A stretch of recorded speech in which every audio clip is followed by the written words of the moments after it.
ایک ایسی قوم جس کا ذکر قیامت کے قریب پیش آنے والے واقعات میں بھی ملتا ہے، اور یقیناً اس قوم کے حوالے سے عوام الناس میں کافی غلط فہمیاں اور ابہام بھی پایا جاتا ہے۔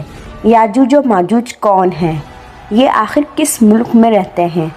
کیا ان کی قوم تعداد میں بہت زیادہ ہے؟ آیا وہ ابھی تک زندہ ہیں یا مردہ؟ اور اگر وہ زندہ ہیں تو وہ کس جگہ پر موجود ہیں؟ اور کیا وہ اس دیوار کے اندر محبوس ہیں جسے ذوالقرنین علیہ السلام نے تعمیر کیا تھا؟ اور کیا یہ دیوار واقعی لوہے کی بنی ہوئی ہے یا کہ یہ خیالی بات ہے؟ تو دوستو، یاجوج و ماجوج کے بارے میں کچھ دلچسپ اور عجیب معلومات آج ہم اس ویڈیو میں آپ لوگوں تک پہنچائیں گے، جس کا تذکرہ قرآن مجید میں آیا ہے، جن کو ذوالقرنین علیہ السلام نے ایک دیوار کے پیچھے قید کر دیا ہے۔ لیکن وہ نکلیں گے کیسے، کب اور کہاں؟ آج کی اس ویڈیو میں ہم آپ کو بتائیں گے۔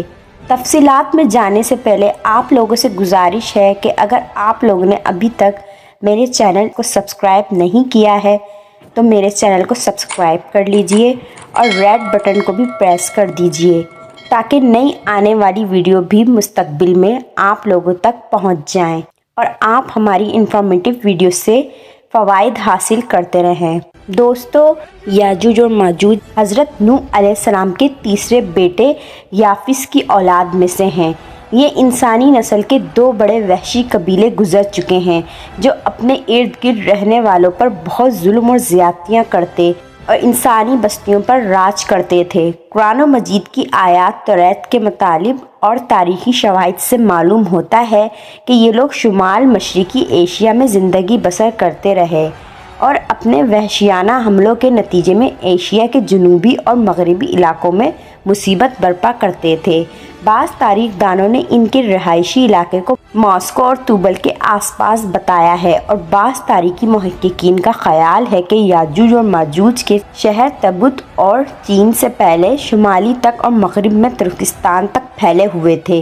حضرت ذوالقرنین کے زمانے میں یاجوج و ماجوج کے حملے وبال جان بن گئے تھے۔ ان کی روک تھام کے لیے ذوالقرنین نے پہاڑوں کے مابین اونچی اور مضبوط دیوار تعمیر فرمائی۔ ذوالقرنین اور ست ذوالقرنین کا ذکر قرآن مجید کی سورہ کہف میں بھی موجود ہے۔ ذوالقرنین علیہ السلام کا قرآن مجید میں ذکر ہے۔ تاریخی طور پر وہ کون شخص ہیں؟ تاریخ کی مشہور شخصیتوں میں یہ داستان کس پر منہمک ہوتی ہے؟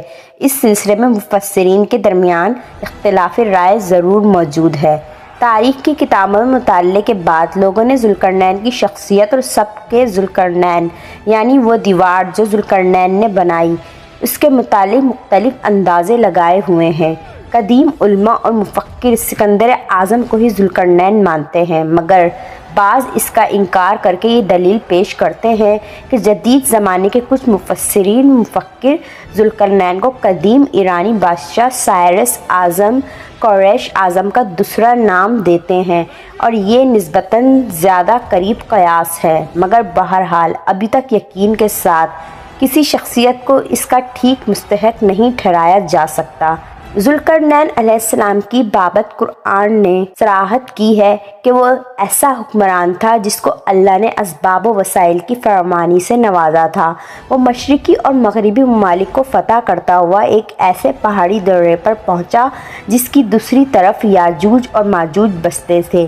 قرآن مجید کی سورہ کہف میں بحوالہ یاجوج ماجوج ذوالقرنین کے حالات بیان کرتے ہوئے فرمایا گیا ہے کہ جب وہ اپنے شمالی مہم کے دوران اس دیواروں پر یعنی پہاڑوں کے درمیان پہنچا تو وہاں اسے ایسی قوم ملی جس کی زبان ناقابل فہم تھی۔ تاہم یہ ترجمان کے ذریعے گفتگو ہوئی تو انہوں نے عرض کیا کہ یاجوج ماجوج اس زمین پر فساد پھیلاتے ہیں، لہٰذا تو ہمارے اور ان کے درمیان ایک سر یعنی دیوار تعمیر کرتے۔ چنانچہ ذوالقرنین نے اس قوم کو یاجوج ماجوج کی یلغار سے بچانے کے لیے دیوار بنائی، اور جو دیوار بنائی گئی وہ کوئی خیالی اور معنوی نہیں بلکہ حقیقی ہے، جو کہ لوہے اور پگھلے ہوئے تانبے سے بنائی گئی تھی، جس سے وقتی طور پر تو یاجوج و ماجوج کا فتنہ دب گیا۔ جب یہ دیوار تعمیر ہو گئی تو ذوالقرنین علیہ السلام نے اللہ کا شکر ادا کیا جس نے یہ دیوار بنانے اور لوگوں کو آئے دن کی پریشانیوں سے نجات دلانے کی توفیق بخشی، مگر ساتھ ہی لوگوں کو یہ بھی بتا دیا کہ یہ دیوار اگرچہ بہت مضبوط اور مستحکم ہے مگر یہ لازوال نہیں، جو چیز بھی بنی ہے بالآخر فنا ہونے والی ہے، اور جب میرے رب کے وعدے کا وقت قریب آئے گا تو وہ اس کو پیوند خاک کر دے گا، اور میرے رب کا وعدہ برحق ہے۔ رہی یہ بات کہ یہ سج ذوالقرنین کہاں واقع ہے، تو دوستو اس میں بھی اختلاف موجود ہے، کیونکہ آج تک ایسی 5 دیواریں معلوم ہو چکی ہیں جو مختلف بادشاہوں نے مختلف علاقوں میں مختلف ادوار میں جنگجو قوموں کے حملوں سے بچاؤ کے خاطر بنائی ہیں۔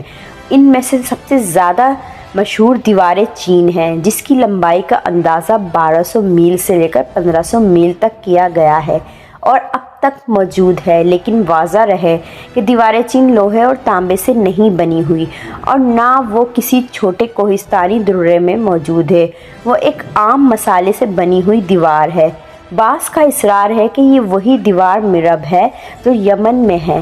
یہ ٹھیک ہے کہ دیوار مرب ایک کوہستانی درے میں بنائی گئی تھی، لیکن وہ سیلاب کو روکنے کے لیے اور پانی کا ذخیرہ کرنے کے لیے بنائی گئی تھی، لیکن دلچسپ بات یہ ہے کہ وہ لوہے اور تانبے سے نہیں بنی ہے، جبکہ علماء اور محققین کی گواہی میں دریائے خزر کے درمیان پہاڑوں کا ایک سلسلہ ہے جو ایک دیوار کی طرح شمال اور جنوب کو ایک دوسرے سے علیحدہ کرتا ہے۔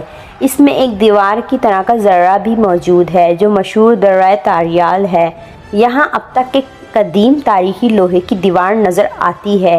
اسی بنا پر بہت سے لوگوں کا نظریہ یہ ہے کہ یہ دیوار ذوالقرنین ہے، اگرچہ اوپر چڑھ کر یا اس میں سوراخ کر کے یاجوج و ماجوج کا ادھر آنا ممکن نہیں تھا، لیکن جب اللہ کا وعدہ پورا ہوگا تو وہ سد ریزہ ریزہ کر کے زمین کے برابر کر دے گا، اور وعدے سے مراد قیامت کے قریب یاجوج ماجوج کا ظہور ہے۔ دوستو صحیح بخاری کی ایک حدیث میں حضور اکرم صلی اللہ علیہ وآلہ وسلم نے اس دیوار میں تھوڑے سے سوراخ کو فتنے کے قریب ہونے سے تعبیر فرمایا تھا۔ ایک اور حدیث میں آتا ہے کہ یاجوج و ماجوج ہر روز اس دیوار کو کھودتے ہیں اور پھر کل کے لیے چھوڑ دیتے ہیں، لیکن جب اللہ چاہے گا تو وہ کہیں گے کہ کل انشاءاللہ اس کو کھودیں گے، اور پھر دوسرے دن وہ اس سے نکلنے میں کامیاب بھی ہو جائیں گے اور زمین میں فساد پھیلائیں گے، فساد اتنا کہ انسانوں کو بھی کھانے سے گریز نہیں کریں گے۔ اللہ تعالیٰ کی طرف سے حضرت عیسیٰ علیہ السلام کا حکم ہوگا کہ وہ مسلمانوں کو دور کی طرف جمع کر لیں، کیونکہ یاجوج و ماجوج کا حملہ یا مقابلہ کسی کے بس میں نہیں ہوگا۔ واضح کرتے ہیں کہ یہ قیامت کی بڑے نشانیوں میں سے آخری نشانیوں میں سے ایک ہے۔ حضرت عیسیٰ علیہ السلام اور ان کے ساتھی اس وقت ایسی جگہ کھڑے ہوں گے جہاں غذا کی سخت قلت ہوگی۔ پھر لوگوں کی درخواست پر حضرت عیسیٰ یاجوج و ماجوج کے لیے بددعا فرمائیں گے۔ اللہ تعالیٰ ان کی گردنوں اور کانوں میں کیڑا پیدا کر دے گا جو بعد میں پھوڑا بن جائے گا، جس کے پھٹنے سے یہ ہلاک ہونا شروع ہو جائیں گے، اور جب یہ مر جائیں گے تو ان کی لاشوں سے ساری زمین بھر جائے گی اور ہر طرف ان کی لاشوں کی گندگی اور بو پھیل جائے گی۔ پھر حضرت عیسیٰ ابن مریم دعا فرمائیں گے تو اللہ جنت سے اونٹ کی گردن کے برابر پرندے بھیجیں گے جو ان کی لاشوں کو اٹھا کر جانے کہاں پھینک دیں گے۔ پھر ایک بارش ہوگی جس سے ساری زمین اللہ تعالیٰ صاف اور شفاف فرما دے گا اور ہر طرف ہریالی اور خوشحالی ہوگی۔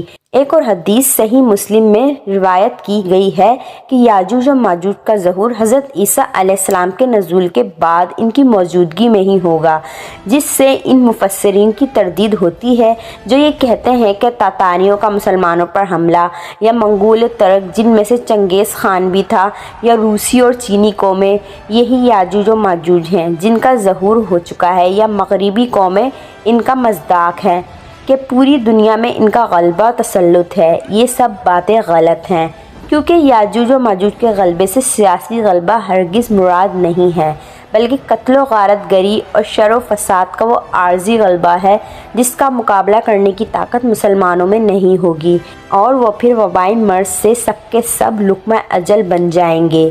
تو دوستو آج کی ویڈیو میں یہی بات ہم نے وضاحت سے بیان کرنے کی کوشش کی ہے، جس میں قرآن اور حدیث کے حوالے بھی دیے گئے ہیں کہ آخر یاجوج اور ماجوج کون ہیں، کیونکہ مفسرین کا اکثر محققین کا یہ بھی خیال ہے کہ یاجوج اور ماجوج منگول کی نسل سے تھے اور جن میں یورپین قوم شامل ہیں، اور وہ اس کا غلبہ آج پوری دنیا پر پھیل چکا ہے۔ تو وہ یہ سمجھتے ہیں کہ یاجوج اور ماجوج کا غلبہ قیامت سے پہلے شاید یہی ہے، لیکن حدیث میں واضح موجود ہے کہ قیامت سے پہلے وہ ایسے خارج ہوں گے کہ وہ انسانوں تک کو بھی نہیں چھوڑیں گے۔ آج کی ویڈیو یقیناً آپ کو پسند آئی ہوگی، اور پسندیدگی کا بہترین اظہار یہی ہے کہ آپ اپنے دوستوں اور اپنے ساتھیوں میں بھی اس چیز کو شیئر کریں، لائک کریں، اور نیچے کمنٹ باکس میں موجود اپنی رائے کا اظہار کرنا مت بھولیے گا۔ جزاک اللہ۔